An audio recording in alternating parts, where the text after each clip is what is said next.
तो हस्बैंड ने बोला नहीं नहीं, आप अभी घर देखो, बच्चा देखो, अभी आपको कोई ज़रूरत नहीं है कुछ करने की, कि ये औरत है, चलो इसका तो कोई फ़र्क नहीं पड़ता, इसको तो अब हम यही सोचेंगे कि इसकी एकेडमी हम यहाँ पे बंद करा देंगे। मैं एकेडमी नहीं चला सकती क्योंकि मुझे इतने ज़्यादा चीज़ों का फेस करना पड़ रहा है, मेरे बस की बात नहीं है। 2013 में मैंने DID सुपर मॉम में पंजाब में और नोएडा में मैं सिलेक्ट हुई।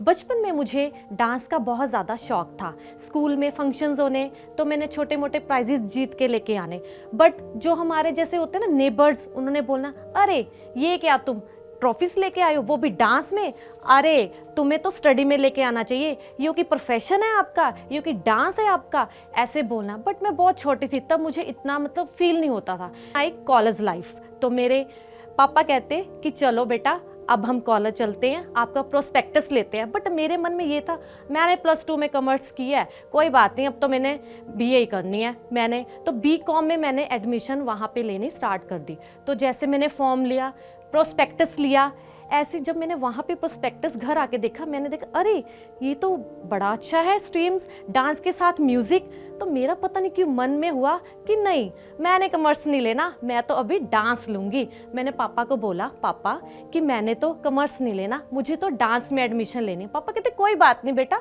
कोई इतना फोर्स नहीं है, जो आपका मन करता है, जिस फील्ड में आप जाना चाहते हो आप वही चीज़ लो, कोई आपके ऊपर फोर्स नहीं कर रहा। जैसे तैसे करके समय बीतता गया। जब मेरी ग्रेजुएशन हुई, मैंने डांस में टॉप किया, मैंने म्यूज़िक में टॉप किया।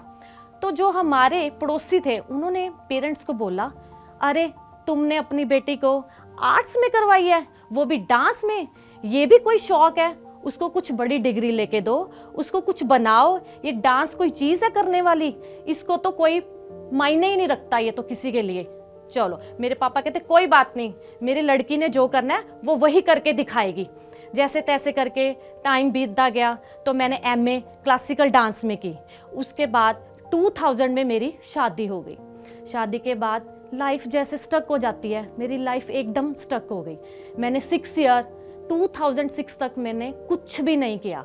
जैसे जैसे समय बीतता गया, अब मैंने सोचा कि अब मैं थोड़ा सा अपने आप को फ्री रख रही हूँ, तो मेरे को जो मेरा आर्ट है ना अंदर से, मुझे वो अब करना चाहिए कुछ ना कुछ। तो ये कला जो मेरे अंदर है, मैं लोगों तक क्यों ना पहुँचाऊँ। तो मैंने अपने मदर इन लॉ से बात की। मैंने उनको बोला कि मम्मा मुझे अब ना थोड़ा सा मैंने डांस एकेडमी खोलनी है, तो प्लीज़ आप मेरी हेल्प करो। मैंने अपने हस्बैंड से भी बात की, तो हस्बैंड ने बोला नहीं नहीं, आप अभी घर देखो, बच्चा देखो, अभी आपको कोई ज़रूरत नहीं है कुछ करने की। तो जैसे आज उस टाइम में जैसे लोग इस डांस को, इस आर्ट को ज़्यादा अहमियत नहीं देते थे, उसमें मेरे हस्बैंड भी शामिल थे। तो मैंने उनसे तो कोई बात की नहीं, मैंने डायरेक्ट अपनी मदर इन लॉ से बात की। बट उन्होंने मेरा साथ नहीं छोड़ा, उन्होंने मेरा साथ दिया। उन्होंने मुझे बोला कोई बात नहीं, बोलो बेटा तुझे किस चीज़ की ज़रूरत है। छोटे से रूम में मुझे शीशे लगवा के दिए, म्यूज़िक सिस्टम ला के दिया। जैसे तैसे करके मेरी एकेडमी स्टार्ट हो गई। तब मेरे पास एक बच्चा था, एक करते करते 2 हो गए, 3 हो गए, 4 हो गए। ऐसे करते करते मेरे पास 20-30 बच्चों की स्ट्रेंथ हो गई। मेरा काम चलता रहा।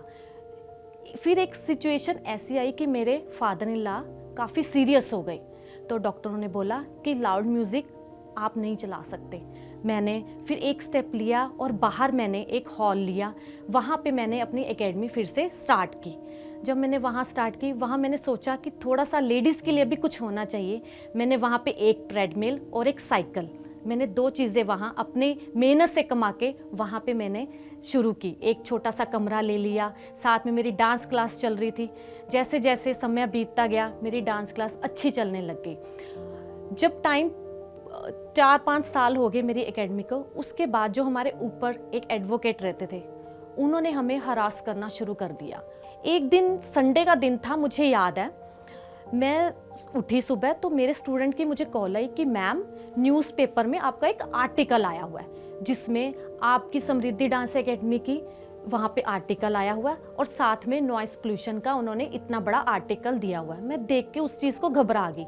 मैंने अपने हस्बैंड को दिखाया, मैंने अपने फैमिली को दिखाया कि ये देखो, मैं इतना अपसेट हो गई। मैंने अपने मन में सोच लिया था कि नहीं, मैं अब नहीं, मैं एकेडमी नहीं चला सकती। क्योंकि मुझे इतने ज़्यादा चीज़ों का फेस करना पड़ रहा है, मेरे बस की बात नहीं है। बट मैंने हिम्मत नहीं हारी क्योंकि मेरी फैमिली मेरे साथ खड़ी थी।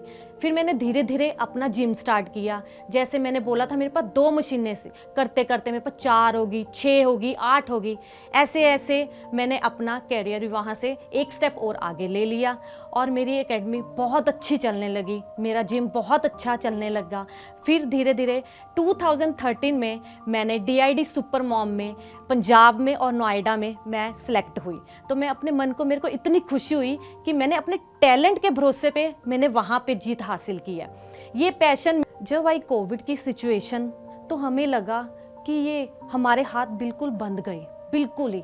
तो जो हमारी सेविंग थी वो भी हम रेंट में दे रहे थे।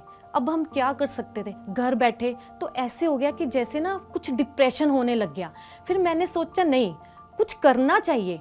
मैंने ऑनलाइन क्लास स्टार्ट करनी शुरू कर दी। ऑनलाइन से मेरे पास 1 बच्चा आया, 1 से 2 आए, करते करते मेरे पास 70-80 बच्चों की स्ट्रेंथ हो गई। मैं लोगों को, उनके पेरेंट्स को, बच्चों को ये समझाना चाहती थी कि कोविड में भी हमें घबराना नहीं चाहिए, बल्कि हमें उस चीज़ को पॉजिटिव वे में लेना चाहिए। उनका माइंड फ्रेश किया हमने बच्चों का डांस के जरिए, और जो लेडीज़ थी उनको हमें एरोबिक्स कराई फिटनेस के लिए कि नहीं, घर में जैसे वो डंप हो गई हैं, उनको थोड़ा सा मोटिवेशन मिले इस चीज़ की। तो हमने ये चीज़ भी उनके लिए प्रोवाइड की। फिर मेरी एकेडमी फिर से स्टार्ट होने लगी। अब जैसे जैसे एकेडमी फिर से शुरू होने लगी, फिर कोविड का सीज़न आ गया, फिर से हमारी एकेडमी डंप होगी। पर मैं ये चाहती हूँ कि कुछ भी हो जाए, हालात कैसे भी हों, हमें डट के मुकाबला करना चाहिए, हमें हौसला नहीं तोड़ना चाहिए अपना। मैं यही चाहती हूँ कि जो भी औरत है, जो भी स्त्री है, वो अपने विल पावर स्ट्रॉन्ग रखे, मुसीबतों से ना घबराए, और अगर घबराए भी तो हमेशा ये डट के मुकाबला करे कि नहीं, हमें कभी भी झुकना नहीं चाहिए, हमें आगे बढ़ते रहना चाहिए। धन्यवाद।